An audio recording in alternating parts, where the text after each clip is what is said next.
बंदी छोड़ सतगुरु रामपाल जी परमेश्वर जी की जय हो। भाइयों और बहनों, ये पुस्तक है भोगेगा अपना किया रे। ये पुस्तक विशेषकर करोथा कांड को लेकर लिखी गई है।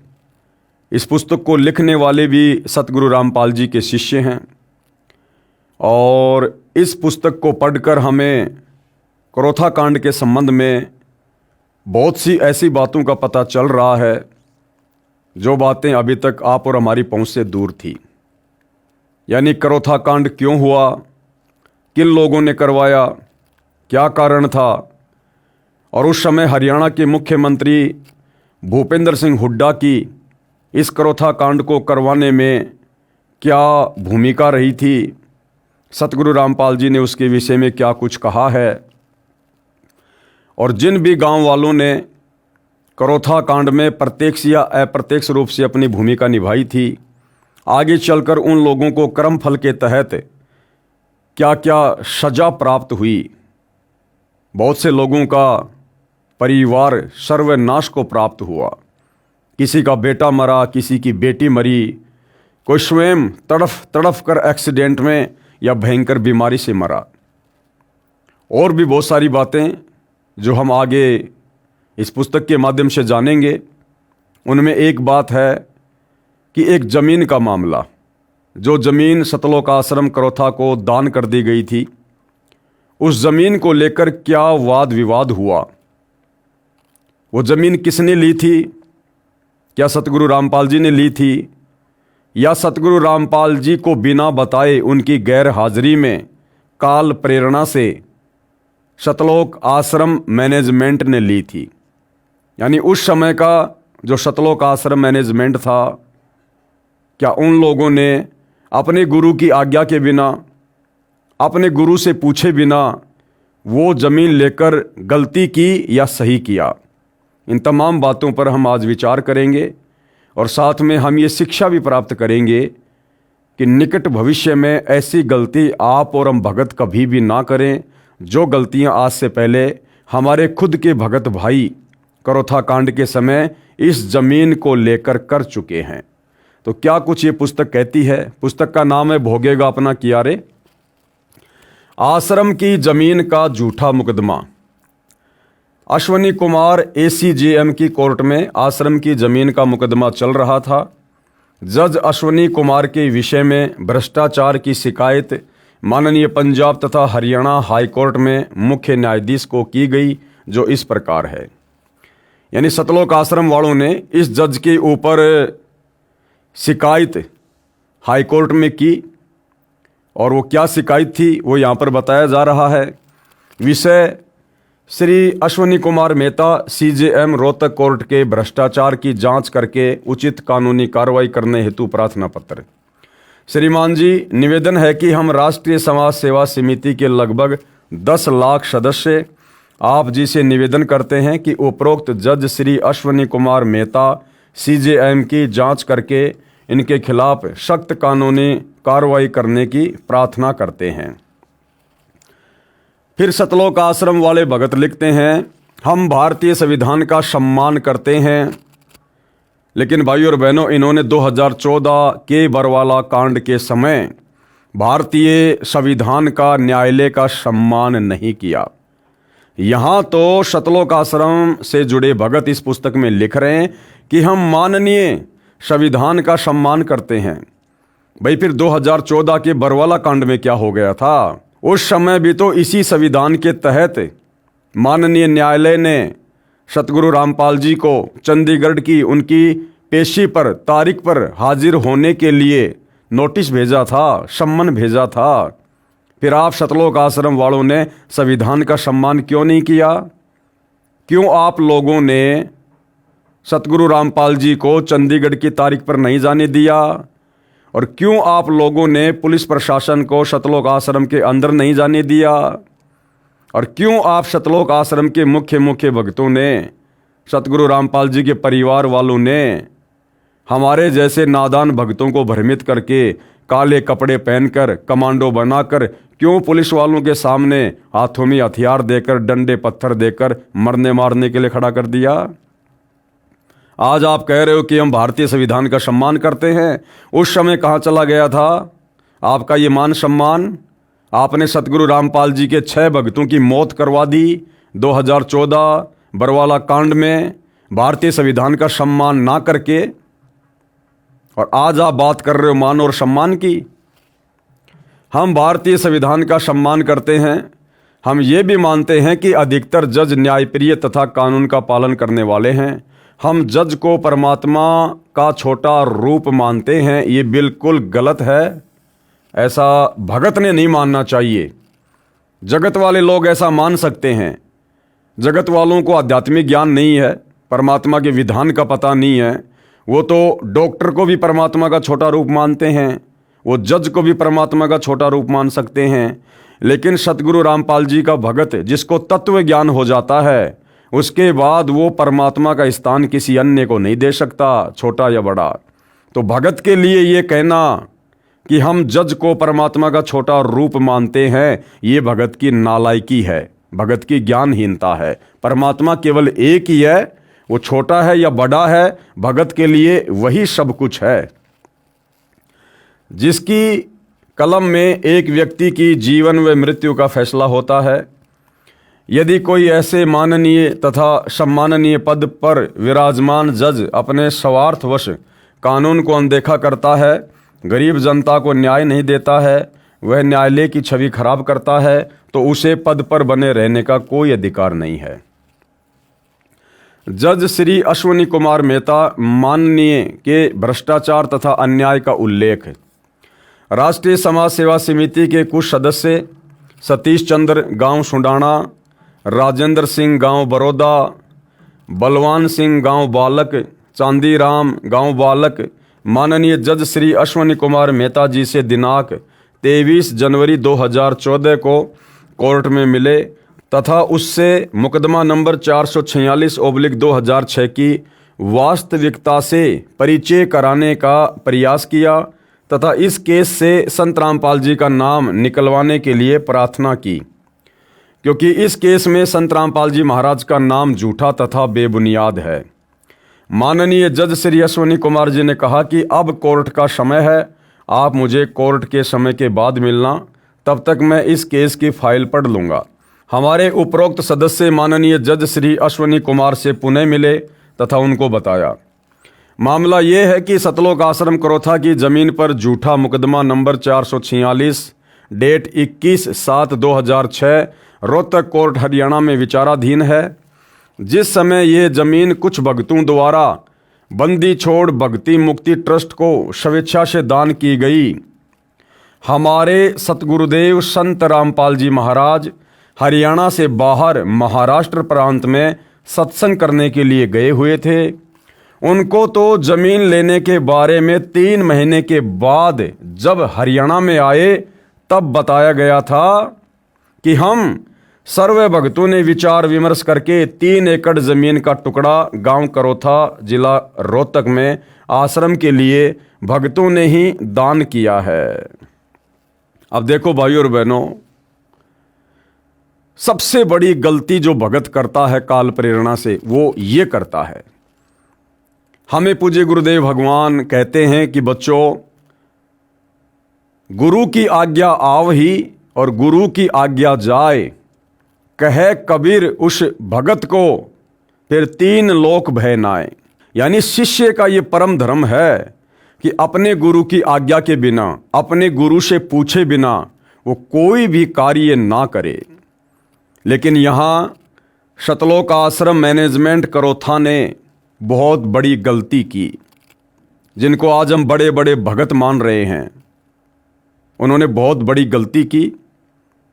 सतलोक आश्रम करोथा को किसी भगत ने स्वेच्छा से जमीन दान करनी चाहिए।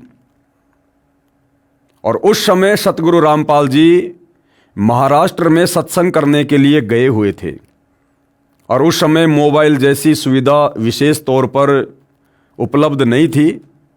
इसलिए सतलोक आश्रम वाले भगत कह रहे हैं कि वो ज़मीन हम लोगों ने ले ली, यानी देने वाला भी भगत और लेने वाले भी भगत। वो देने वाला भी महामूर्ख और लेने वाले भी महामूर्ख। ना जमीन देने वाले भगत ने सतगुरु से आज्ञा ली और ना जमीन लेने वाले सतलोक आश्रम मैनेजमेंट करोथा वाले भक्तों ने सतगुरु से आज्ञा ली। यानी दान देना चाहिए गुरु को, लेकिन देने वाले ने जमीन दान किसको दी? भक्तों को। और भाइयों और बहनों, यही गलती आगे चलकर सतगुरु रामपाल जी के लिए एक नई समस्या पैदा कर देती है। ये गलती निकट भविष्य में हम भक्तों ने नहीं करनी चाहिए।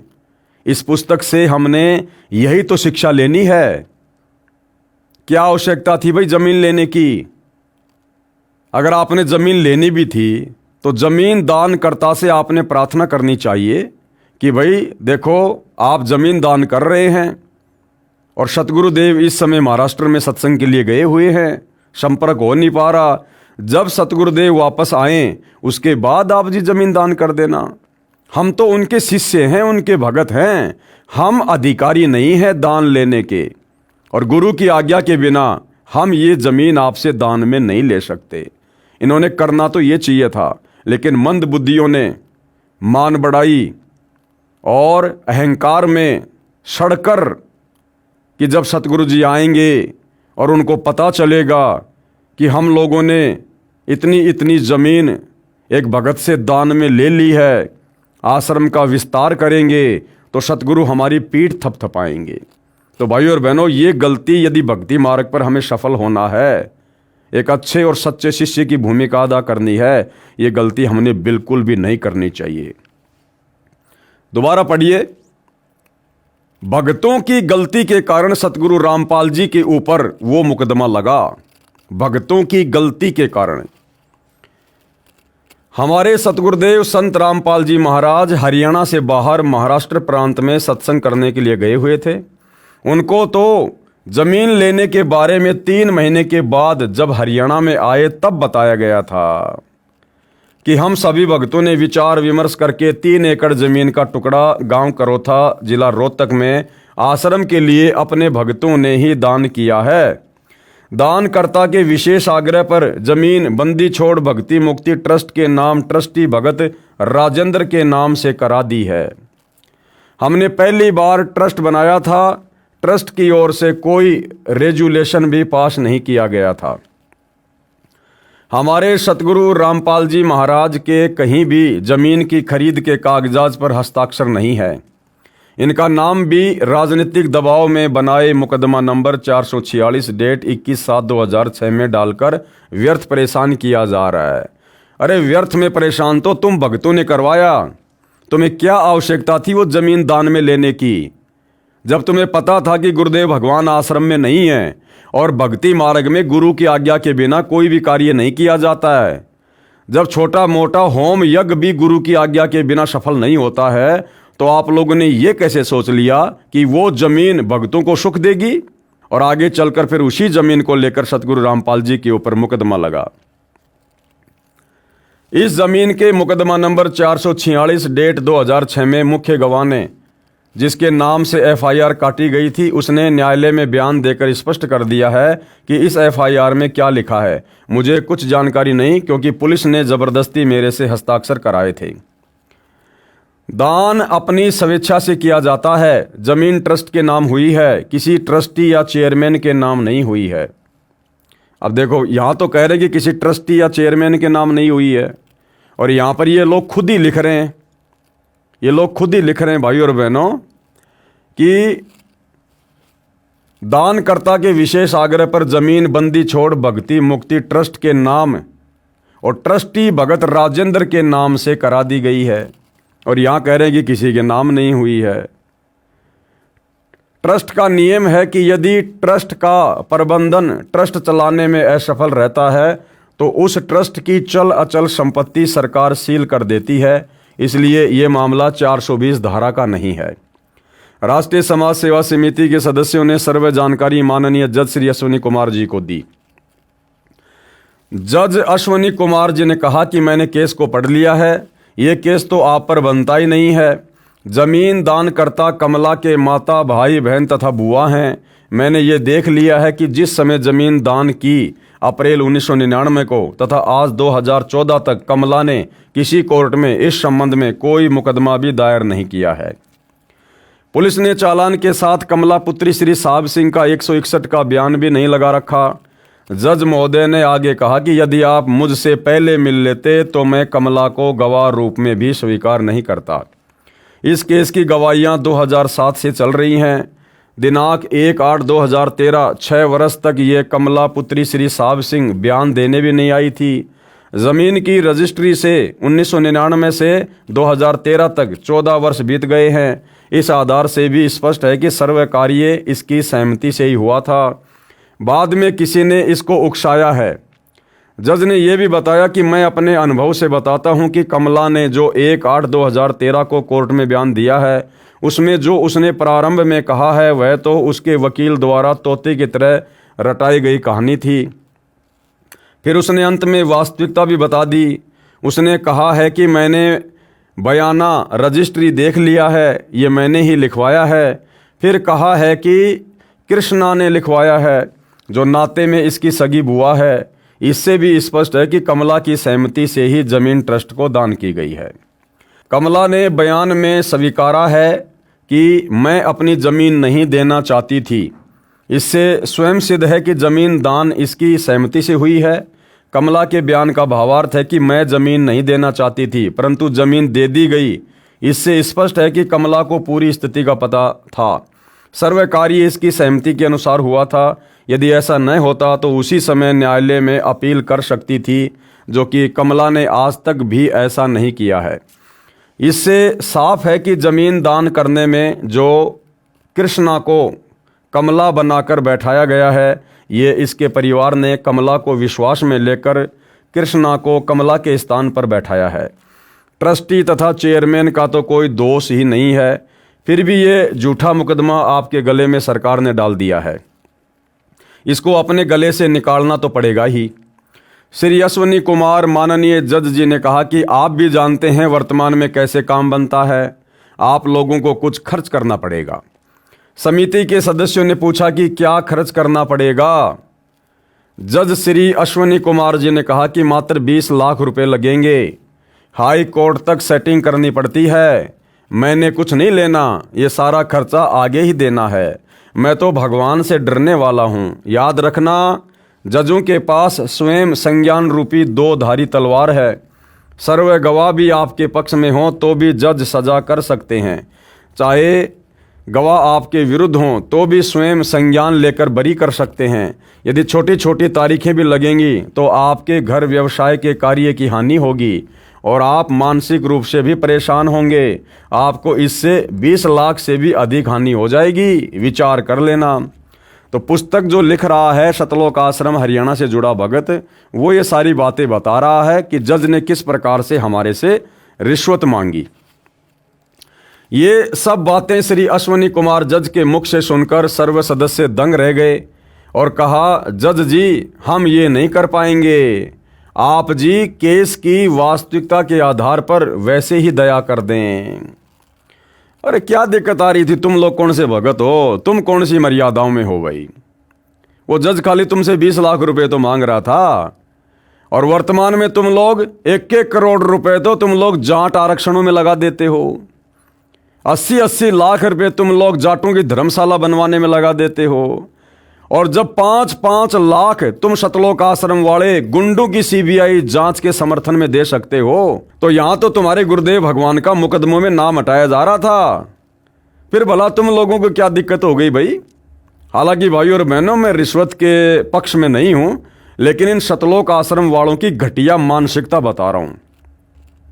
इससे आपको यह भी पता चलेगा कि इस बात में कितनी सच्चाई है, क्योंकि हमने आंखों तो देखी नहीं है, सबूत इसका कोई है नहीं।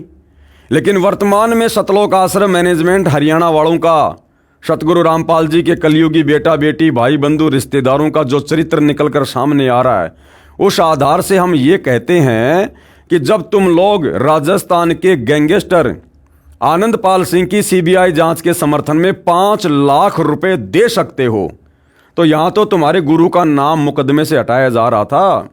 फिर भला तुम्हें 20 लाख रुपए देने में क्या दिक्कत हो रही थी?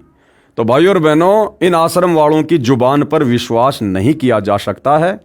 अगर जज ने गलत किया है तो आने वाले समय में उसकी सजा वो अवश्य भोगेगा, क्योंकि परमात्मा के घर देर है अंधेर नहीं है। और अगर ये लोग झूठ लिख रहे हैं जज के विषय में तो इन लोगों को भोगना पड़ेगा। परमात्मा का संविधान तो भगत हो या जगत हो, सबके ऊपर समान रूप से लागू है।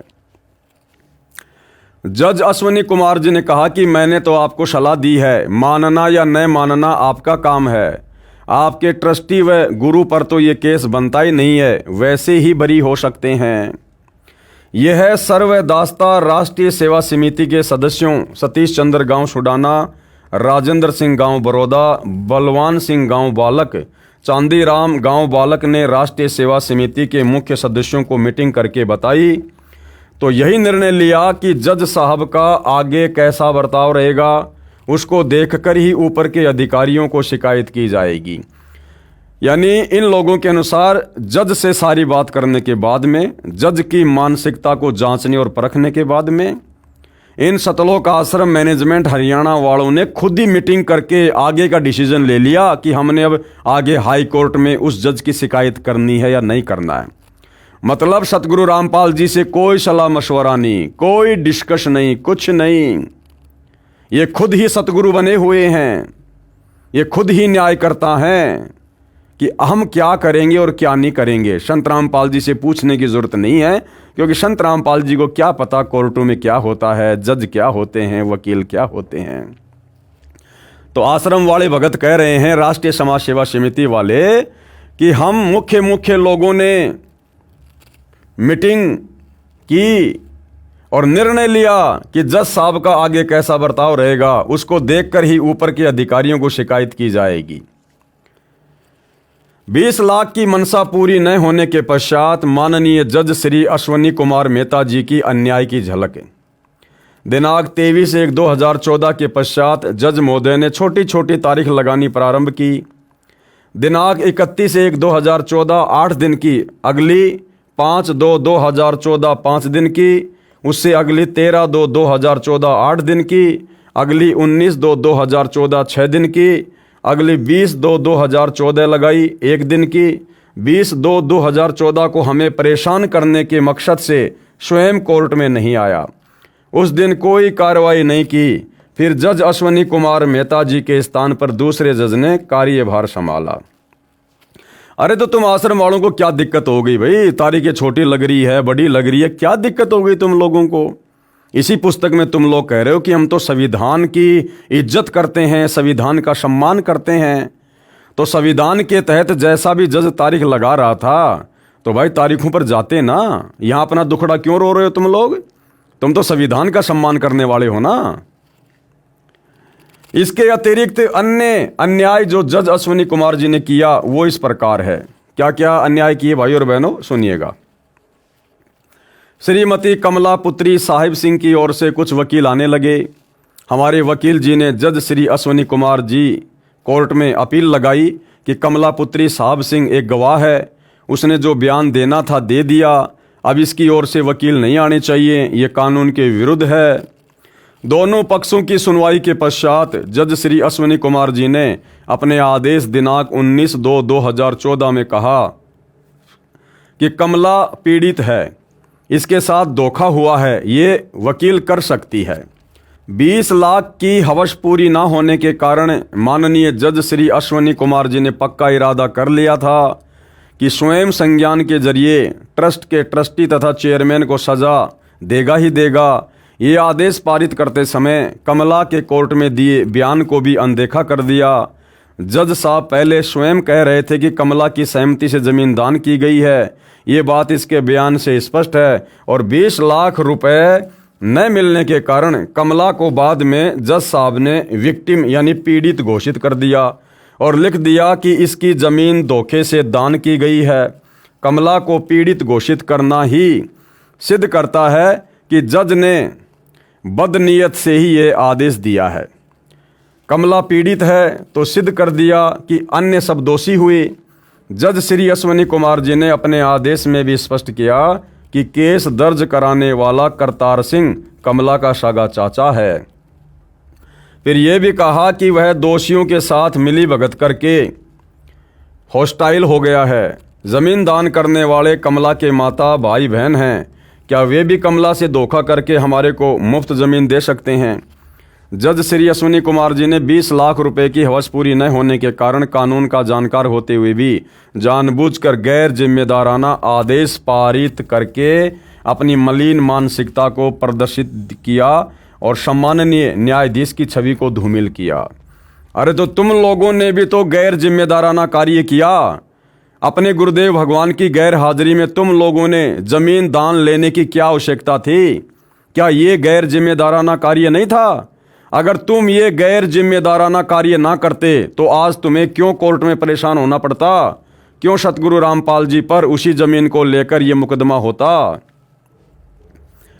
जबकि सर्वोच्च न्यायालय का आदेश number 2009 3310 for criminal appeal number 1695 of 2009 स्पष्ट करता है कि यदि ए ने बी की जमीन बी बनकर सी को बेच दी या दान कर दी तो ए दोषी है, सी दोषी ठहराया जा सकता है। हम तो सी हैं, जमीन प्राप्त करने वाले हैं, हम पर यह मुकदमा ही नहीं बनता। ये राजनीतिक दबाव से बनाया गया है। अरे तो कौन से राजनीतिक दबाव में बनाया गया और किस राजनेता के दबाव में बनाया गया उसका भी नाम लिख देते हैं यहाँ पर कि वो राजनेता कौन है। आधी अधूरी बातें क्यों कर रहे हो भाई? यह राजनीतिक दबाव से बनाया गया है, इसे समाप्त किया जाना चाहिए था। सर्वोच्च न्यायालय का यह आदेश भी जज महोदय ने लालचवश अनदेखा कर दिया। यदि सर्वोच्च न्यायालय के आदेश के विरुद्ध यदि जमीन लेने वाले दोषी बनाए गए हैं फिर तो तहसीलदार, रजिस्ट्री क्लर्क तथा अर्जी निवश को भी दोषी बनाया जाना चाहिए था, जिन्होंने सारे कागजात की पूरी जांच पड़ताल करके रजिस्ट्री की है। यहाँ पर यह बताना भी अनिवार्य है कि जमीन दान की रजिस्ट्री ट्रस्ट के नाम है। ये किसी ट्रस्टी तथा चेयरमैन की निजी संपत्ति है और न ही हो सकती। इसलिए हमारा परोपकार के लिए प्रयत्न है, जिसे धोखा 420 की संज्ञा नहीं दी जा सकती। पूरे घटनाक्रम को जानकर यह निष्कर्ष निकलता है कि कमला ने अपनी जमीन स्वेच्छा से ट्रस्ट को दान की है। किन्हीं कारणों से यह तहसील में उपस्थित नहीं हो पाई। फिर इसको रजिस्ट्री के सर्वे कागजात तैयार करके दिखाए गए थे, तब इसने अपनी मर्जी से अपनी बुआ को तहसील में भेजकर अपने स्थान पर खड़ा किया है, जो इसके बयान से भी स्पष्ट है, जो बयान इसने न्यायालय में जज श्री अश्विनी कुमार जी के समक्ष दिए हैं। ये बात हमें अब स्पष्ट हो गई है। यदि ये धोखा यानी फ्रॉड 420 है तो कमला तथा कृष्णा द्वारा किया गया है, इसमें ट्रस्ट का कोई दोष नहीं है। अरे सबसे बड़ा फ्रॉड, सबसे बड़ा धोखा तुम लोगों ने अपने गुरु के साथ किया। गुरु की आज्ञा बिना, गुरु की गैर हाजिरी में तुम लोगों ने ये जमीन दान लेकर सबसे बड़ा फ्रॉड किया। हमारा सौभाग्य था कि उसी दौरान एक नया जज श्री लोकेश गुप्ता जी आ गए। माननीय भ्रष्ट जज श्री अश्विनी कुमार जी के जुल्म व अन्याय से बच गए, नहीं तो जज अश्विनी कुमार जी अपने स्वार्थवश हम निर्दोषों को सजा कर देता। क्यों भाई? अरे क्यों सजा कर देता? और सजा कर देता तो फिर तुम्हारे को दिक्कत क्या है? तुम तो भगत हो ना, भक्ति कर रहे हो ना पूर्ण परमात्मा की, तो तुम लोगों को क्या दिक्कत है भैया? हो सकता है तुम्हारा उस जज के साथ में कोई पिछला कोई ऋण संबंध हो सकता है पिछले जन्म में तुम लोगों ने जज को किसी प्रकार से दुखी कर रखा हो, परेशान कर रखा हो, वर्तमान में वो जज अपना बदला ले रहा हो। तो भाई तुम क्यों परेशान हो रहे हो? तुम तो भक्ति कर रहे हो, भगत हो ना। गीता अध्याय 2 श्लोक नंबर 56 में सतगुरु रामपाल जी ने क्या पढ़ाया कि जो लाभ हानि में, सुख दुख में स्थिर रहता है वही तो सच्चा भगत होता है, वही तो सच्चा साधक होता है। तो तुम लोग इतने क्यों परेशान हो रहे थे भाई? क्यों दुखी हो रहे थे? तुमने तो भक्ति करनी थी। नाम परमात्मा ने दे रखा है, वो चाहे जेल में बैठ के जप लो, चाहे रेल में बैठ के जप लो। आत्मा का कल्याण तो उससे होना है। 2 टाइम की रोटी आश्रम में खानी, घर पे खानी, चाहे जेल में बैठ के खा लेते। तुम क्यों परेशान हो रहे थे फिर इतने कि हमारा सौभाग्य जज चेंज हो गया, वरना वो जज तुम्हें फांसी तोड़ देता। अगर तुम मर्यादित भगत थे तो फिर डर क्यों रहे थे? अगर तुम मर्यादा में थे तो सामना करते भैया। अगर वो जज गलत होता तो आने वाले समय में वो अपनी सजा भोगता, और तुम गलत थे तो तुम भोगते। तुम तो सच्चे सदगुरु की शरण में हो ना, फिर डरने और घबराने की क्या आवश्यकता थी मेरे भाई? विश्वसनीय सूत्रों से ज्ञात हुआ कि श्री अश्विनी कुमार जज 20 लाख रुपए न मिलने के कारण कितने घटिया हथकंडे अपना रहा है। अब देखो भाई और बहनों, क्या लिखा जा रहा है? विश्वसनीय सूत्रों से ज्ञात हुआ, अर्थात स्पष्ट तौर पर ये भगत लोग यहां बताने से डर रहे हैं, घबरा रहे हैं। फिर तुम काहे की भगत हो भाई? अरे हमें क्या पता कि तुम जो बात बोल रहे हो सही है। कौन था वो तुम्हारा विश्वसनीय सूत्र, उसका नाम गांव पता लिखो ना। फिर अगर सच्चाई समाज के सामने पुस्तक के माध्यम से पेश कर रहे हो तो तुम्हारे विश्वसनीय सूत्र का नाम भी लिखना चाहिए कि उसको कैसे पता चला इन बातों का। आधी अधूरी बातें क्यों कर रहे हो तुम? विश्वसनीय सूत्रों से ज्ञात हुआ है कि श्री अश्विनी कुमार जज 20 लाख रुपए न मिलने के कारण कितने घटिया हथकंडे अपना रहा है। इसने श्री लोकेश कुमार गुप्ता जज से कहा था कि आप इस केस 446/2006 में ट्रस्टी तथा चेयरमैन की भी सजा करना। ये जजों की शिकायत करते हैं। ज्ञात है कि जज श्री लोकेश गुप्ता ने ऐसा करने से मना कर दिया। फिर जज श्री अश्विनी कुमार जी ने यह केस श्रीमती कीर्ति जैन JMIC के यहाँ ट्रांसफर करवा दिया, जो जूनियर डिवीजन में जज है, जो कि श्री अश्विनी कुमार ACJM के अधीन है। इससे ये जो अन्याय चाहेगा करवा लेगा।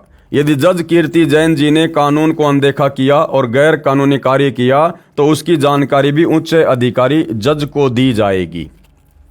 जो आदेश श्री अश्विनी कुमार जी ने लालचवश पारित किया था, कहा था कि कमला पीड़ित है, इस आदेश के खिलाफ हमारे वकील ने सेशन जज की कोर्ट में अपील की। एडिशनल सेशन जज श्री नरेश कुमार सिंगला जी की कोर्ट में सुनवाई के लिए केस लगा। श्री अश्विनी कुमार जी ने अपनी निजी ताल्लुकात से एडिशनल सेशन जज श्री नरेश कुमार सिंगला जी को भी भ्रमित करके अपने आदेश के अनुरूप फैसला करवा दिया। इस आदेश के खिलाफ हमारे वकील जी ने माननीय हाईकोर्ट पंजाब व हरियाणा चंडीगढ़ में अपील की। माननीय विद्वान जज श्री सुरेंद्र गुप्ता जी ने अपने आदेश नंबर फला में न्याय किया। कहा कि ट्रायल कोर्ट में केस की सुनवाई चल रही है, ऐसे समय में विक्टिम यानी पीड़ित एंड फ्रॉड धोखा शब्दों का प्रयोग करना गलत है। कमला को असंतुष्ट कहा जा सकता है। फिर कहा कि अपनी सलाह के लिए गवाह भी वकील कर सकता है, परंतु वह वकील कोर्ट में सीधा कोई पक्ष नहीं रख सकता। हाई कोर्ट का आदेश संलग्न है। हमारे को माननीय हाई कोर्ट से न्याय मिला। हम इस प्रार्थना पत्र के आरंभ में ही लिख चुके हैं कि अधिकतर जज न्यायकारी हैं। कुछ भ्रष्ट जज ही अपने स्वार्थवश अन्याय करके गरीब जनता को सताते हैं, क्योंकि भ्रष्ट जजों को पता होता है कि आम व्यक्ति ऊपर की कोर्टों में नहीं जा सकता, क्योंकि वकीलों की महंगी फीस होती है जो गरीब के बस की बाहर होती है। तुम तो पैसे वाले हो भाई, तुम तो हाई कोर्ट क्या सुप्रीम कोर्ट क्या, तुम तो कहीं भी जा सकते हो, तुम गरीब थोड़ी हो। आप जी से पुनः प्रार्थना है कि माननीय भ्रष्ट जज श्री अश्विनी कुमार मेहता CJM रोहतक कोर्ट हरियाणा की जांच करके कानूनी कार्रवाई की जाए। ऐसे व्यक्ति ऐसे सम्माननीय पद पर बने रहने के योग्य नहीं है। इसको तुरंत प्रभाव से बर्खास्त किया जाए ताकि गरीब जनता अन्याय से बच सके। जांच अधिकारी के सामने जांच के समय हमारे वो सदस्य जो जज श्री अश्विनी कुमार से मिले थे शपथ पत्र देंगे तथा जांच में पूरा सहयोग देंगे। कानून को अनदेखा करके जज श्री अश्विनी कुमार जी ने अच्छा नहीं किया। यदि गरीब जनता ने दुखी होकर कानून को अनदेखा कर दिया तो क्या होगा? यदि इस जज के खिलाफ कार्रवाई नहीं हुई तो हम सर्वे 10 लाख राष्ट्रीय समाज सेवा समिति के सदस्यों को संवैधानिक तरीके से आंदोलन व प्रदर्शन करने के लिए विवश होना पड़ेगा। कौन कह रहे हैं? राष्ट्रीय समाज सेवा समिति वाले। इनको भक्ति नहीं करनी, इनको ये बकवादें करनी है इस प्रकार की। इनको अपने भगवान पर विश्वास नहीं, इनको अपने गुरुदेव पर विश्वास नहीं, इनको भक्ति मर्यादाओं पर विश्वास नहीं। अब ये समाज को सुधारेंगे इस प्रकार से आंदोलन करके। अरे समाज को सुधारने के लिए परमात्मा धरती पर आए हुए हैं भाई, वो अपने हिसाब से सुधारेंगे। वो आंदोलन करके अपने भक्तों से करवा के समाज को नहीं सुधारेंगे। समाज सुधरेगा तत्व ज्ञान से, इस ज्ञान से, भक्ति से। अब इस ज्ञान को तुम खुद ही नहीं समझ पा रहे, फिर भला वो जज कैसे सुधरेंगे, जनता कैसे समझेगी? और क्या कर लिया तुम लोगों ने अभी तक भाई? अरे इतने वर्ष बीत गए, हम आंदोलन करेंगे, प्रदर्शन करेंगे, कर लिया तुम लोगों ने आंदोलन? सुधार दिया तुम लोगों ने जज को? दिलवा दी तुम लोगों ने फांसी उस जज को? तो भाई और बहनों, परमात्मा कह रहे करनी तज कथनी कथया ज्ञानी दिन रात, और कुत्ते जू भौंकत फिरे सुनी सुनाई बात है। ये जो इस प्रकार की बातें हैं, जजों के खिलाफ आंदोलन करना या प्रदर्शन करना, ये सतगुरु रामपाल जी के ज्ञान और विधान के बिल्कुल खिलाफ है, विपरीत है। ये प्रार्थी राष्ट्रीय समाज सेवा समिति के सभी 10 लाख सदस्य और ये समिति पूर्ण रूप से धार्मिक तथा गैर राजनीतिक है। फिर वर्तमान में राजनीति में क्यों घुस गए भाई? अगर ये समिति गैर राजनीतिक थी तो वर्तमान में भाई क्यों राजनेताओं के तलवे चाट रहे हो तुम सतलोक आश्रम वालों? 2019 में तुम कांग्रेस सरकार के चरणों में जाकर बैठ गए, तुमने कांग्रेस का समर्थन किया। 2024 में तुम बीजेपी के चरणों में जाकर बैठ गए। आज वर्तमान में तुम बीजेपी का समर्थन कर रहे हो और कह रहे हो कि यह संस्था गैर राजनीतिक है। आगे क्या लिखा जा रहा है? आर्य समाजियों को रिश्वत लेकर बरी किया। जज सविता कुमारी के भ्रष्टाचार की शिकायत की गई जो इस प्रकार है। सेवा में माननीय मुख्य न्यायाधीश पंजाब एवं हरियाणा हाईकोर्ट चंडीगढ़। अब देखो भाइयों और बहनों, जो ये राष्ट्रीय समाज सेवा समिति वाले, ये कोई पाकिस्तानी नहीं है।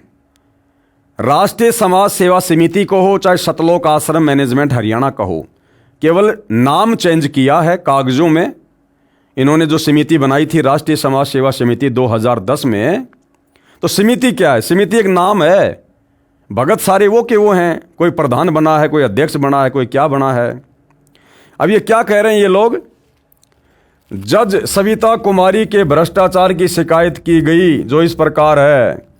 अरे नालायको, अपने गुरुदेव के चरणों में अर्जी लगा देते कि गुरुदेव भगवान ये बात है, हमने जो गलती करी थी आपकी गैर हाजिरी में जमीन लेने की, ये परमात्मा हम कान पकड़ के माफ़ी मांगते हैं, आगे से ऐसी गलती नहीं करेंगे। ये परमेश्वर हम नीचों पर दया करो। अरे तो जजों का जज सतलोक आश्रम बरवाड़ा में बैठा था ना भाई। अरे जो हमारा मुकदमा धर्मराज के कोर्ट में लड़ेगा ऊपर, ये यहां के छोटे मोटे जज फिर क्या है उसके आगे? इस परमात्मा से बड़ा कोई न्यायकारी है क्या? अदली असल कबीर है, कुल के सतगुरु एक। अदली यानी न्यायकारी, न्यायकारी परमात्मा केवल एक कबीर है और तुम्हारा गुरु स्वयं कबीर है। और तुम अर्जियां लगाते फिर रहे हो इन नकली कोर्टों में, लगाते अपने गुरुदेव भगवान के चरणों में अर्जी कि परमात्मा गलती हो गई, नादान है, आपके बच्चे माफ करो, आगे से ऐसी गलती नहीं होगी।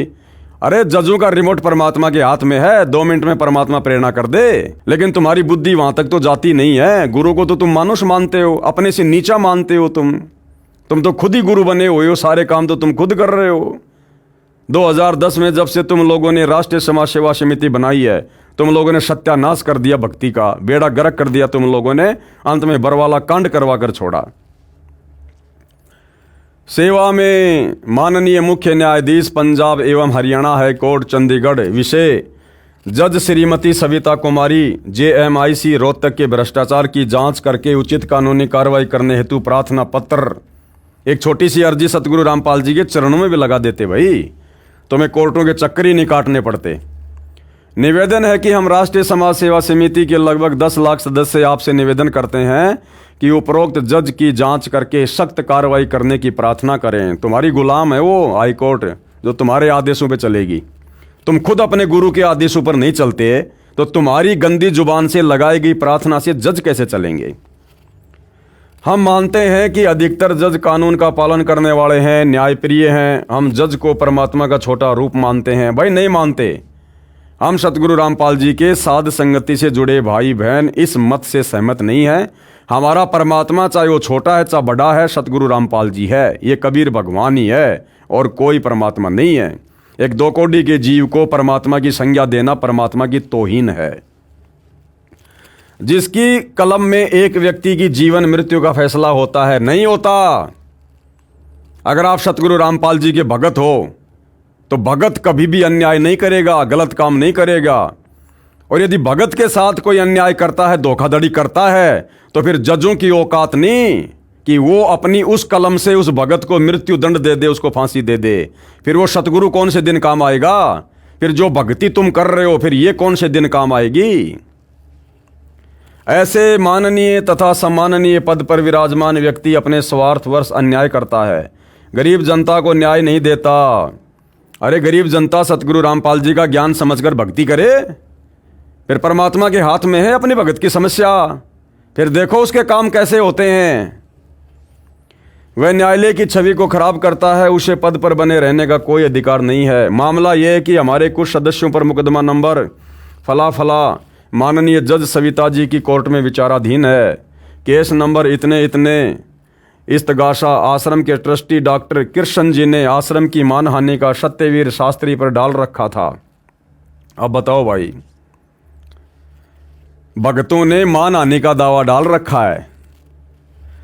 आश्रम के ट्रस्टी डॉक्टर कृष्ण जी ने आश्रम की मानहानि का सत्यवीर शास्त्री पर डाल रखा था। अब भक्तों का काम है क्या ये मानहानि का मुकदमा करना? अरे भक्तों की ना इज्जत होती, ना भक्तों की कोई बेइज्जती होती। तुम सतगुरु की शिक्षाओं पर नहीं चलते, इसलिए तुम लोग दुखी हो। सतगुरु रामपाल जी क्या कहते हैं? मान अमान करे क्यों ना कोई, कि मेरे भगत का चाहे कोई सम्मान करो चाहे अपमान करो, भगत ने कोई टेंशन नहीं, कोई चिंता नहीं।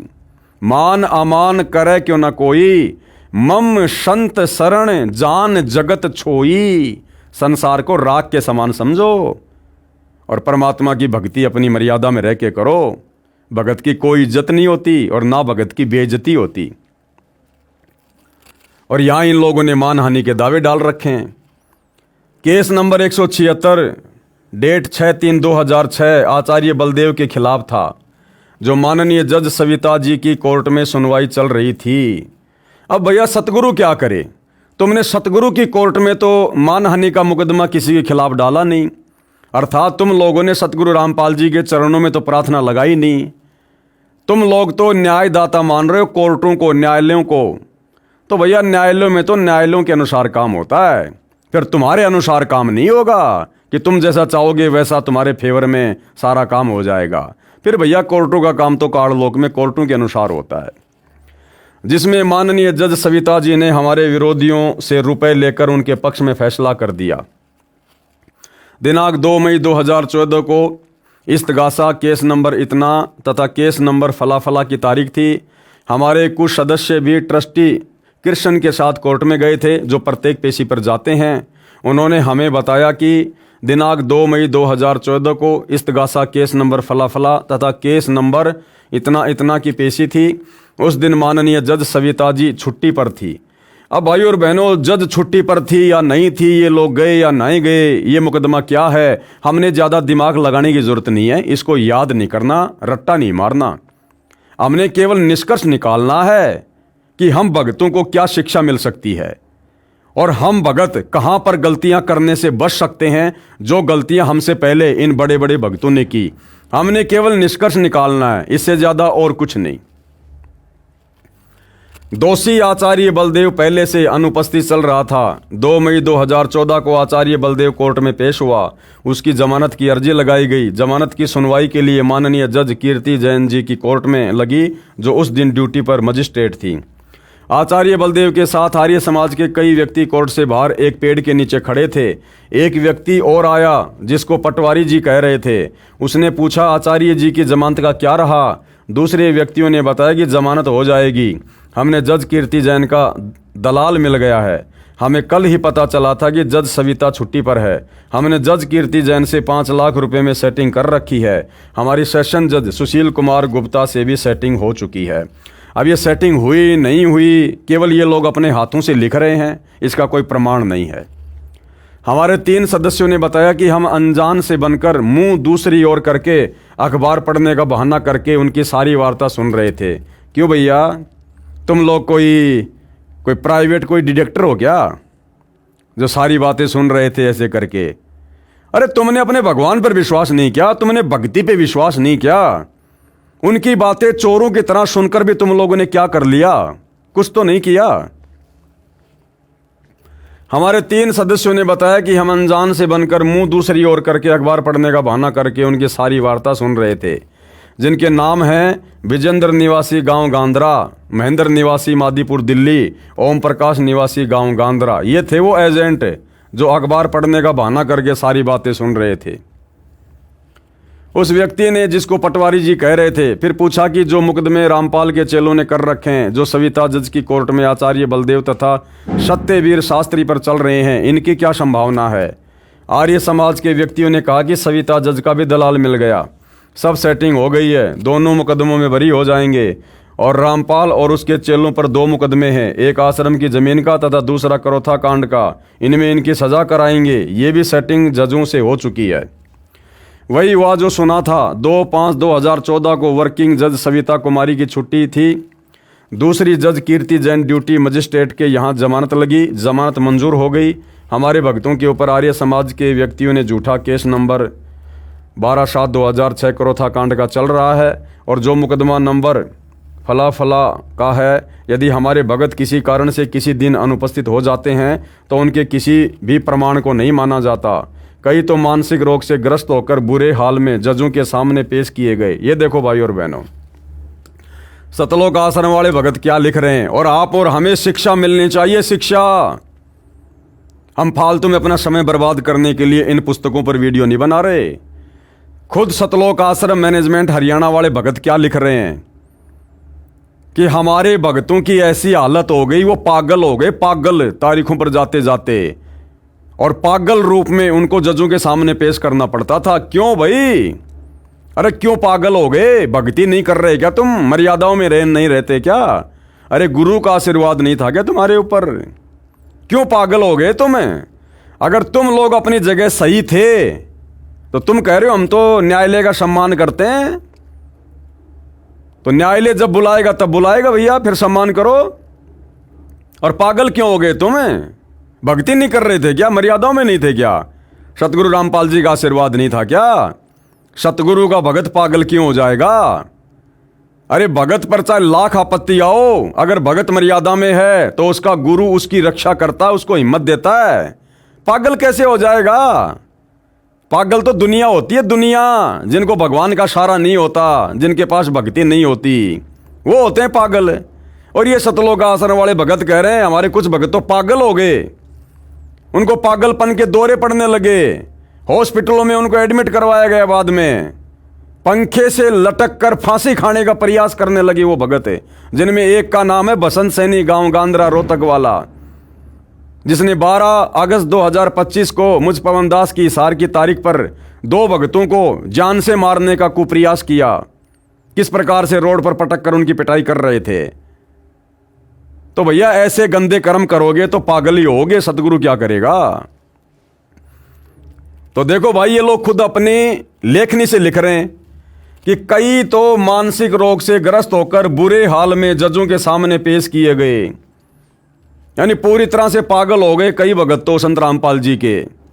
तो भैया बिना गुरु की आज्ञा के अगर जमीन दान लोगे या बिना गुरु की आज्ञा के काम करोगे तो क्या तुम्हें लड्डू मिलेंगे? वही मिलेगा जो परमात्मा का विधान है। सबको जेल भेजा गया क्योंकि हम इन जजों को रुपए नहीं दे सकते। तुम गुंडों की सीबीआई जांच में रुपए दे सकते हो, तुम फालतू में लोगों की धर्मशाला बनवाने में पैसे दे सकते हो, तुम बैडमिंटन का स्टेडियम बनवाने में पैसे दे सकते हो, तुम जाट आरक्षणों में पैसे दे सकते हो, लेकिन जहां बात आती है तुम्हारे गुरु की, वहां तुम लोग पैसे नहीं दे सकते। 19 मई 2014 को माननीय भ्रष्ट जज सविता कुमारी जी ने दोनों दोषियों आचार्य बलदेव और सतवीर शास्त्री को दोनों केसों में बरी कर दिया। जज ने बरी करने के आदेश में आधार बनाया कि शिकायतकर्ता सिद्ध नहीं कर सका कि समाचार पत्र में बयान दोषियों ने दिया था। कृपया पढ़िए जज के उस आदेश के पेज नंबर 7 की फोटोकॉपी। क्यों पढ़नी हमें फालतू में, क्यों खोपड़ा खराब करें हम? जो हमारे मतलब की बात है वो पकड़ेंगे, जो भक्ति मार्ग में हमें कुछ फायदा दे। जबकि दोषी सत्यवीर ने स्वयं न्यायालय में जवाब दावे में स्वीकार किया है कि मैंने ये बयाना समाचार पत्र में छपवाया था। इससे स्पष्ट है कि जज सविता कुमारी ने दोषियों से रिश्वत लेकर बरी किया। अधिक जानकारी इस प्रकार है। इन मुकदमों में दोषियों के विरुद्ध सब सबूत थे। समाचार पत्रों में प्रकाशित होने से ये स्वयं प्रमाणित है तथा हमारे 3 गवाह भी गवाही दे चुके थे। सत्यवीर शास्त्री ने स्वयं स्वीकारा है कि मैंने ये स्टेटमेंट समाचार पत्रों में निकलवाई है। सत्यवीर ने न्यायालय में जवाब दावा दिया है, उसमें भी स्वीकारा है कि मैंने समाचार पत्र में ये बयान दिया था, मैंने ही समाचार पत्र छपवाया है। वह भी जज सविता जी को दिखाया गया।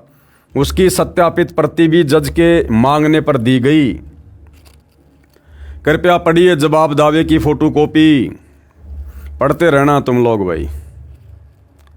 जिस समय ये गलत समाचार छपा था उसी समय हमारे ट्रस्ट के सदस्यों ने यह खंडन भी किया था कि यह सर्व झूठ समाचार है। हमने भी समाचार पत्र में निकलवाया था कि पुलिस ने अपनी जांच में भी स्पष्ट किया है कि यह बलात्कार की घटना गांव बोरा के खेतों की है, जो सतलोक आश्रम से लगभग 25 किलोमीटर दूर है। उसी समय इस सिलसिले में हमारा शिष्टमंडल एसपी रोहतक से भी मिला था कि यह समाचार पत्र कैसे छपा है। ये सुनकर तत्कालीन एसपी भी आश्चर्य में पड़ गया। कहा कि हमारे सामने लड़की ने स्वयं बताया कि बोरा गांव के खेतों में यह घटना घटी। बोरा गांव के गणमान्य व्यक्तियों ने भी यही बताया कि यह घटना गांव के निकट ही खेतों में हुई है। हमारे पास सबके बयान हैं। आर्य समाज के लोगों को हमारे आश्रम को बदनाम करने का कौन सा अधिकार है? अरे भैया, काल के लोक में अधिकारी अधिकार हैं। गुरुजी ने क्या समझाया? निरंजन धन तेरा दरबार, यहाँ तनिक ना न्याय विचार। और मालिक क्या कहते हैं? पाखंडी की पूजा जग में संत को कहें लबाड़, अज्ञानी को परम विवेकी, ज्ञानी को मूड गवार, निरंजन धन तेरा दरबार। अरे शब्द नहीं सुनते क्या? आश्रम वालों सत्संग नहीं सुनते क्या गुरुदेव के? किसको अधिकार है और किसको अधिकार नहीं है? काल लोक में अधिकारी अधिकार हैं। भगत ने अपनी भक्ति करनी चाहिए। आर्य समाज के लोगों को हमारे आश्रम को बदनाम करने का कौन सा अधिकार है? जज महोदय सविता जी ने भी अपने लालच में कानून को अनदेखा करके उनके पक्ष में फैसला कर दिया। जज सविता जी से प्रार्थना है कि इनका लाइसेंस बना दें कि ये किसी की मानहानि करें, इनको कोई नहीं रोकेगा। अरे क्यों बना दे भाई, हमें क्या मतलब है? आप लोगों ने ये क्यों कहना कि जज फला फला व्यक्ति का लाइसेंस बना दे, वो जब चाहे किसी के ऊपर मुकदमा कर दे? आप लोगों ने क्या लेना देना था भाई इन सब बातों से? आप तो परमात्मा के भगत हो, भक्ति कर रहे हो ना, अपने गुरु पर विश्वास रखो ना। क्या समय आने पर सत्य की जीत नहीं होती क्या? भगवान के घर देर है अंधेर नहीं है, तुम्हें इस बात का नहीं पता क्या? लेकिन तुम अपने गुरु को परमात्मा मानो तब ना, गुरु पर विश्वास करो तब ना, मर्यादा में रह के भक्ति करो तब ये सद्बुद्धि आती है, बकवाद करने वालों को नहीं आती। हमारे भक्तों ने 50,000 रुपये भी कोर्ट फीस भरकर मुकदमा डाला था। अरे क्यों डाला मुकदमा नालायकों? क्यों संगत का 50,000 रुपये बर्बाद कर दिया तुम लोगों ने? अरे गुरुजी से मिल बैठकर सलाह कर लेते, उनके चरणों में प्रार्थना लगा देते। परमात्मा जो सलाह देता बिल्कुल सही देता नालायकों। तुम्हें मुकदमा डालने की क्या आवश्यकता थी? अरे गुरु ने क्या समझाया? जो तोकू काटा बोवे ताको बोतू फूल, कि जो तुम्हारे ऊपर मुकदमा करे तुम उसके ऊपर मुकदमा ना करो। आवत गाड़ी एक है उल्टा हो अनेक। गुरुजी तो आने वाली गाड़ी के जवाब में गाड़ी देने को भी मना करते हैं, और तुम लोगों ने 50,000 रुपये कोर्ट में फीस भर के सामने वाले पे मुकदमा कर दिया। अरे भैया, भक्ति कर रहे थे, ड्रामा कर रहे थे, सत्संग तो सुनते नहीं थे, भक्ति विधान का तुम्हें ज्ञान नहीं, और अपनी मर्जी से अपनी बकवादे करने में लगे हुए थे। तो सतगुरु भी क्या करेगा भाई? सतगुरु भी यही देखता है कि करने दो इन नालायकों को जो कर रहे हैं वो। जब इनकी घिस निकल लेगी अपने आप सीधे हो जाएंगे। यदि ये मुकदमा झूठा होता तो क्या हमारे सिर में दर्द था कि हम 50,000 रुपये खर्चते तथा वकीलों की फीस भरते? तुम्हारे सिर में दर्द नहीं, तुम्हारे सिर में खुजली चल रही थी काल की। पुलिस ने जिस व्यक्ति के खिलाफ बलात्कार का मुकदमा बनाया उसमें स्पष्ट लिखा है कि बोरा गांव के बाहर खेतों में एक मकान के खंडर में बलात्कार हुआ। मुकदमा नंबर FIR फला फला का केस माननीय जज सविता जी की कोर्ट में विचाराधीन है। उसी दिन दिनांक 19/5/2014 को इस केस की पेशी थी, जिस दिन केस नंबर फला फला तथा केस नंबर फला फला में दोषियों को बरी कर दिया। उसी दिन मुकदमा नंबर फला फला की तारीख पेशी थी। एक गवाह जिसका नाम मेघराज पुलिस वाला आया हुआ था, उसके सामने जज सविता जी ने प्रत्येक नामजद मुकदमा के नाम, पिता का नाम से बुलाकर अंदर एक एक करके कोर्ट में बुलाया। हमने प्रार्थना की कि गवाह के सामने एक एक को बुलाया जा रहा है, उसको पहचान कराई जा रही है। जज सविता ने हमारी एक नहीं सुनी और सर्व नामजद मुकदमा के हमारे भक्तों को बुला बुलाकर गवाह के सामने पहचान करवाई। अरे जब तुम अपने गुरु की एक भी बात नहीं सुन रहे तो वो जज तुम्हारी बातें कैसे सुनेगी भाई? इससे भी स्पष्ट है कि जज सविता जी लालच में अंधी हो गई और कानून की भी पालना नहीं कर रही। तो तुम लोग भी तो काल प्रेरित होकर अपने गुरुदेव के आदेशों की पालना नहीं कर रहे थे।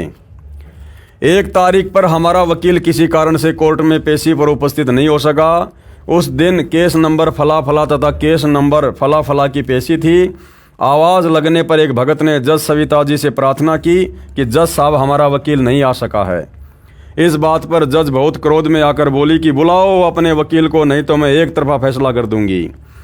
जो भगत इस केस की पेशी पर पैरवी के लिए जाते हैं तथा जिन पर यह मुकदमा बना रखा है, उनमें से 4 व्यक्तियों ने, एक का नाम है जगदीश निवासी पंजाब खोड़, विजेंद्र निवासी गांद्रा, महेंद्र निवासी मादीपुर दिल्ली, ओम प्रकाश निवासी गांद्रा ने दिनांक 25/3/2014 को जज सविता जी से प्रार्थना की कि ये मुकदमा जो रोड जाम का है, ये राजनीति के दबाव में झूठा बनाया गया है।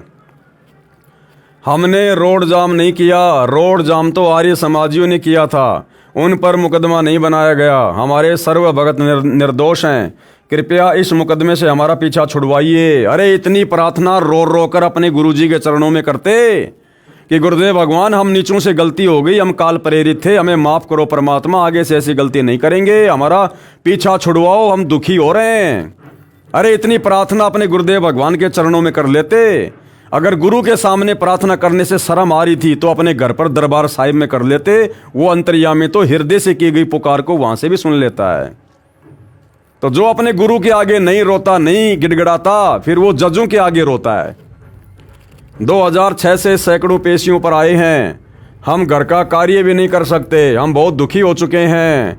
और तुम लोगों ने वर्तमान में मुझ पवन दास पर 4 मुकदमे लगा रखे हैं। अरे मैं भी तो तारीखों पर जा रहा हूं भाई, मेरे भी तो काम धंधे में दिक्कत आ रही है, मेरा भी तो परिवार है। तुम्हें अपनी समस्या दिखाई दे गई, दूसरों की समस्या दिखाई नहीं देती। जज ने कहा कि कुछ कोर्ट का खर्चा भरना पड़ेगा, मुकदमा जल्दी तथा तुम्हारे पक्ष में हो जाएगा। हमने कहा जी कितने रुपए खर्च करना पड़ेगा? देख लो, अब यहां पर ये रिश्वत दे रहे हैं।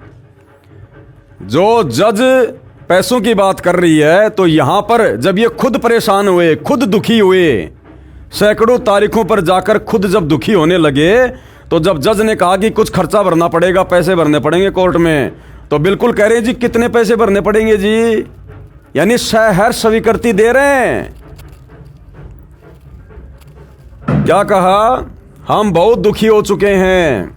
जज ने कहा कि कुछ कोर्ट का खर्चा भरना पड़ेगा, मुकदमा जल्दी तथा तुम्हारे पक्ष में हो जाएगा। हमने कहा कि जी कितने रुपए खर्चा भरना पड़ेगा? उस समय जज सविता कुमारी कोर्ट में अकेली बैठी थी। उसने बताया कि 10 लाख रुपए कोर्ट फीस है, ये मुझे गुप्त देनी होगी। यदि ऐसा नहीं करोगे तो छोटी छोटी तारीख लगने से आप घर के कार्य भी ठीक से नहीं कर पाओगे, जिस कारण से आपको अधिक हानि हो जाएगी। विचार कर लेना, आप 19 व्यक्ति हैं, 50,000 रुपए ही एक के हिस्से में आते हैं। मैं तो आपको सलाह दे रही हूँ, आपकी इच्छा है जैसा करो, कर लेना। 10 लाख रुपए कोर्ट फीस सुनकर हमें आश्चर्य तो हुआ, परंतु कहा कि मैडम हम विचार करके बताएंगे। ये लो जी, हम विचार करके बताएंगे। अर्थात ये लोग स्पष्ट रूप से जज को मना नहीं कर पाए। इन लोगों ने आपस में सलाह मशवरा किया, और जब लगा कि भैया इतना पैसा तो हम नहीं दे पाएंगे, तब जाकर इन्होंने मना किया। अगर 2-4 लाख रुपए की बात होती तो ये ले दे के मामला रफा कर देते। ये सुनकर हमें आश्चर्य तो हुआ, परंतु कहा कि मैडम हम विचार करके बताएंगे। हम निर्धन व्यक्ति हैं, 10 लाख रुपए कोर्ट फीस भरने में असमर्थ हैं। अगर 1-2 लाख रुपए वो बोलती तो तुरंत हाँ भर देते, तुरंत। इसलिए हमने दोबारा जज से कोई बात नहीं की। उसके पश्चात तो जज सविता का हमारे प्रति आक्रामक रवैया हो गया, छोटी छोटी तारीख देने लगी। 25/3/2014 के पश्चात 26/4/2014 31 दिन की। इस दौरान एक नामजद मुकदमा अनुपस्थित चल रहा था, उनको पीओ करने के लिए 31 दिन की तारीख दी थी। ये इस जज की मजबूरी थी। इसके पश्चात 2/5/2014 8 दिन की, फिर 6 दिन की, फिर 11 दिन की, फिर 5 दिन की, फिर 7 दिन की। उन चारों भक्तों ने राष्ट्रीय समाज सेवा समिति के मुख्य सदस्यों को बताया, अपने गुरुजी को नहीं बताया। और उन चारों भक्तों ने जिनकी छोटी छोटी तारीखें लग रही थी, इसी मनवश काल प्रेरित संगठन राष्ट्रीय समाज सेवा समिति के सदस्यों को जाकर बताया। अपने गुरुजी से कोई सलाह मशवरा नहीं, गुरुजी से कोई प्रार्थना नहीं। तभी तो जीव दुखी होता है, कष्ट भोगता है। उन चारों भक्तों ने राष्ट्रीय समाज सेवा समिति के मुख्य सदस्यों को बताया। जब वकीलों से पूछा गया तो हमारी हंसी करने लगे कि ऐसा कोई कानून नहीं बना कि कोर्ट फीस भरो और बरी हो जाओ, ये तो जज की सीधा सीधा रिश्वत की मांग है।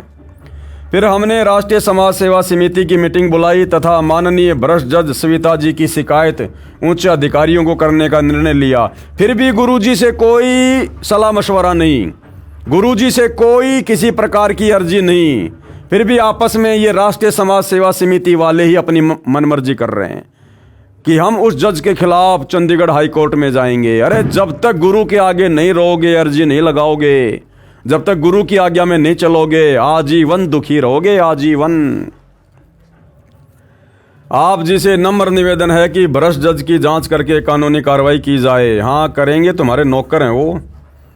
आप जी की अति कृपया होगी और न्यायालय की गरिमा बनी रहेगी। जांच अधिकारी को हमारे चारों भगत शपथ पत्र भी देंगे। यदि भ्रष्ट जज पर कार्रवाई नहीं हुई तो हम राष्ट्रीय समाज सेवा समिति के सर्वे 10 लाख सदस्य संवैधानिक तरीके से आंदोलन करने के लिए मजबूर होंगे। ये आंदोलन करना, धरने, प्रदर्शन, रैलियां निकालना, ये संत रामपाल जी के भक्ति विधान में नहीं है। ये सारे के सारे कार्य बरवाला कांड के समय और बरवाला कांड के बाद इस मनवश काल प्रेरित संगठन राष्ट्रीय समाज सेवा समिति ने अर्थात सतगुरु रामपाल जी के परिवार ने किए और करवाए हैं। जब तक इस भ्रष्ट जज को पद से मुक्त नहीं किया जाएगा तब तक आंदोलन करेंगे। अभी तक तो भैया वो अपने पद से बर्खास्त नहीं हुआ और तुम लोग क्यों अपने घरों में बैठ गए हार मान के? पड़े रहो रोडों पर, करो आंदोलन, करो धरने, प्रदर्शन, रैलियां। क्यों हार मान गए राष्ट्रीय समाज सेवा समिति वालों? आप जी से पुनः निवेदन है कि इस माननीय भ्रष्ट जज सविता कुमारी जी को बर्खास्त करके सख्त कार्रवाई की जाए। इससे हमें न्याय की कोई उम्मीद नहीं है। अरे न्याय भाई किस ब्रह्मांड में नहीं है। निरंजन धन तेरा दरबार, यहां तनिक ना न्याय विचार। सत्संग सुना करो, सत्संग। धन्यवाद। प्रार्थी राष्ट्रीय समाज सेवा समिति के 10 लाख सदस्य। ये समिति पूर्ण रूप से धार्मिक तथा गैर राजनीतिक है। फिलहाल तो ये राजनीतिक हो गई, राजनेताओं के तलवे चाटने लग गए सतलोक आश्रम वाले। तो भाई और बहनों, इस प्रकार की बहुत सारी बातें इस पुस्तक में लिखी हुई हैं और आप और हमारा मकसद, हमारा उद्देश्य केवल और केवल शिक्षा ग्रहण करना है ताकि निकट भविष्य में आप और हमारे से किसी भी प्रकार से गुरुदेव के वचनों की, आदेशों की अवहेलना ना हो जाए और इन भक्तों की तरह फिर हम दुखी ना हों। तो हमने विचार करना है। आगे क्या लिख रहे हैं? हमारा उद्देश्य महर्षि दयानंद का अपमान करना नहीं है। महर्षि दयानंद के विषय में जो भी जानकारी हमने दी है यह आर्य समाजियों द्वारा प्रकाशित पुस्तकों से है। फिर भी हम स्पष्ट करना चाहते हैं कि हम किसी का अपमान करने का उद्देश्य नहीं रखते, अपितु सतर्क करना चाहते हैं कि जो भक्ति दयानंद जैसे प्रभु प्रेमी ने की वह शास्त्र अनुकूल न होने से उनको भक्ति लाभ प्राप्त नहीं हुआ। शास्त्र अनुकूल भक्ति संत रामपाल जी महाराज के पास है, उसको जांचो, फिर नाम दीक्षा ग्रहण करके कल्याण करवाओ। महर्षि दयानंद के अज्ञान व दुर्व्यसन का प्रमाण। महर्षि दयानंद तमाकू खाता था, सूंघता था। इसका प्रमाण पुस्तक महर्षि दयानंद सरस्वती का जीवन चरित्र के पेज नंबर 208 की फोटोकॉपी। ये उनके जीवन चरित्र के ऊपर लिखी गई पुस्तक है जिसमें ये प्रमाण है कि वो तमाकू खाया करते थे, अर्थात नशा किया करते थे। और आर्य समाज उनको बहुत बड़ा समाज सुधारक मानता है, जबकि वो खुद तमाकू खाया करते थे, अर्थात नशा किया करते थे। और नशा करने वाला व्यक्ति कभी भी समाज सुधार नहीं कर सकता। तो ये लिखा हुआ भाई और बहनों, ये उसके पेज वगैरह। पुस्तक का नाम है जीवन चरित्र महर्षि स्वामी दयानंद सरस्वती। आप जी इस पुस्तक की PDF में देख सकते हैं, पढ़ सकते हैं। कौन सी पुस्तक है ये फोटोकॉपी जीवन चरित्र महर्षि दयानंद सरस्वती की है, जो अमर शहीद पंडित लेखराम द्वारा संकलित प्रमाणिक उर्दू भाषा का आर्य भाषा में अनुवाद है। इसके अनुवादकर्ता आर्य महोपदेशक श्री कविराज रघुनंदन सिंह निर्मल, संपादक हैं श्री पंडित हरिश्चंद्र विद्यालंकार, प्रकाशक हैं आर्य समाज नयाबास दिल्ली 6। और ये प्रथम बार 2028 इस लेख में स्पष्ट है कि महर्षि दयानंद तम्बाकू सूंघते थे तथा तम्बाकू खाते भी थे। महर्षि दयानंद को श्रीमद् भगवद गीता का भी ज्ञान नहीं था। ऊपर पृष्ठ 208 की फोटोकॉपी में लिखे वृत्तांत से सिद्ध है कि महर्षि दयानंद का आध्यात्मिक ज्ञान शून्य था। प्रकरण इस प्रकार है। एक राम गोपाल वैश्य जो वेदांती था, उसने बहुत सी टीकाएं अर्थात अनुवाद गीता की देखी। गीता अध्याय 18 श्लोक 66 में वर्ज शब्द है। श्लोक 66 है, सर्वधर्मान परित्यज्य माम एकम शरणम व्रज अहम तवा सर्व पापेभ्यो मोक्षयामि मा शुचय। यह अध्याय 18 श्लोक 66 है गीता जी का। इस गीता अध्याय 18 श्लोक 66 के अनुवाद में सर्व टीकाकारों यानी अनुवादकों ने व्रज शब्द का विपरीत अर्थ आना किया है, जबकि व्रज का अर्थ जाना होता है। जैसे अंग्रेजी के शब्द गो का अर्थ जाना होता है, यदि कोई इसका अर्थ आना करता है तो वह विपरीतार्थ कर रहा है, जिस कारण से उस प्रकरण का यथार्थ भावार्थ नहीं जाना जा सकता। इसी शंका का समाधान कराने के लिए राम गोपाल वैश्य ने महर्षि दयानंद से जानना चाहा कि आप बताइए, व्रज का अर्थ जाना है, आना है, किस कारण से किया है, ये तो उचित नहीं है। महर्षि दयानंद ने शंका का समाधान इस प्रकार किया, कृपया पढ़ें। उपरोक्त फोटोकॉपी में लिखा है। ये संस्कृत भाषा में बोल के उन्होंने समाधान किया। ये उत्तर दिया कि उस अज्ञानी महर्षि दयानंद ने, लेखक ने लिखा है कि इस उत्तर को सुनकर राम गोपाल वैश्य बहुत प्रसन्न हुआ और उसने फिर पूछा कि कोई प्रमाण भी है। स्वामी जी, महर्षि दयानंद ने ऋग्वेद की 2-3 स्तुतियों के प्रमाण दिए। ये समझो कि प्रमाण के रूप में ऋग्वेद के 2-3 मंत्र सुना दिए। जिस प्रकार 7वीं कक्षा के विद्यार्थी ने एक अंग्रेज यात्री के रास्ता पूछने पर अंग्रेजी भाषा में उत्तर देना गर्व की बात जानकर छुट्टी के लिए प्रार्थना पत्र सिक लीव एप्लीकेशन सुना दी। अंग्रेज माथे में हाथ मारकर चला गया, ये सोचकर कि इस मूर्ख ने क्या उत्तर दिया। मैंने जानना चाहा था मार्ग, और ये सुना रहा है अंग्रेजी में छुट्टी के लिए प्रार्थना पत्र। महर्षि दयानंद अज्ञानी ने ऐसा समाधान किया उस रामगोपाल वैश्य के शंका का। कृपया पढ़िए गीता अध्याय 18 श्लोक 66 का यथार्थ अनुवाद संत रामपाल जी महाराज द्वारा किया गया है। श्रीमद् भगवद गीता का यथार्थ अनुवाद पुस्तक गहरी नज़र गीता में है। पुस्तक गहरी नज़र गीता ये सतगुरु रामपाल जी के द्वारा लिखी गई है। विशेष उपरोक्त समीक्षा संत रामपाल जी द्वारा अपने सत्संगों में बहुत बार की गई है तथा यथार्थ अनुवाद गीता अध्याय 18 श्लोक 66 का करके बताया है। अज्ञानियों के अज्ञान का पर्दाफाश परमात्मा का भेजा अवतार ही कर सकता है। परमात्मा का भेजा अवतार नहीं, स्वयं परमात्मा ही करता है और सतगुरु रामपाल जी स्वयं परमात्मा ही हैं। तो ये पुस्तक है जिसमें महर्षि दयानंद जी ने अपने दुर्व्यसन के विषय में स्वीकारा है। ये फोटोकॉपी महर्षि दयानंद के भक्तों द्वारा लिखे गए जीवन चरित्र की है, जो पहले उर्दू भाषा में पंडित लेखराम द्वारा लिखा गया था। उस उर्दू संस्करण का हिंदी में अनुवाद स्वयं कविराज रघुनंदन सिंह निर्मल ने किया है। इससे स्पष्ट है कि महर्षि दयानंद ने स्वयं अपने द्वारा लिखी जीवनी में कहा है कि मुझे भांग पीने का दोष लग गया। उसके प्रभाव से पूर्ण रूप से बेशुद्ध हो जाता था और योग अभ्यास भी करता था। विचार करें, ऐब करने वाला व्यक्ति साधना कर सकता है, बेशुद्ध व्यक्ति अभ्यासरत हो सकता है। इस प्रकार का व्यक्ति था ये महर्षि दयानंद, जो सर्व बुराई करता था लेकिन दावा करता था समाज सुधार का। अधिक जानकारी के लिए पढ़िए इसी पुस्तक धरती पर अवतार के पेज नंबर 166 से 185 तक। अब महर्षि दयानंद जी का स्वतंत्रता संग्राम में कोई योगदान था या नहीं था, इस विषय में भाइयों और बहनों हम आगे चर्चा करेंगे अगले वीडियो में। आज के वीडियो में हम केवल इतना ही रखेंगे, धीरे धीरे आगे बढ़ेंगे परमात्मा के आशीर्वाद से।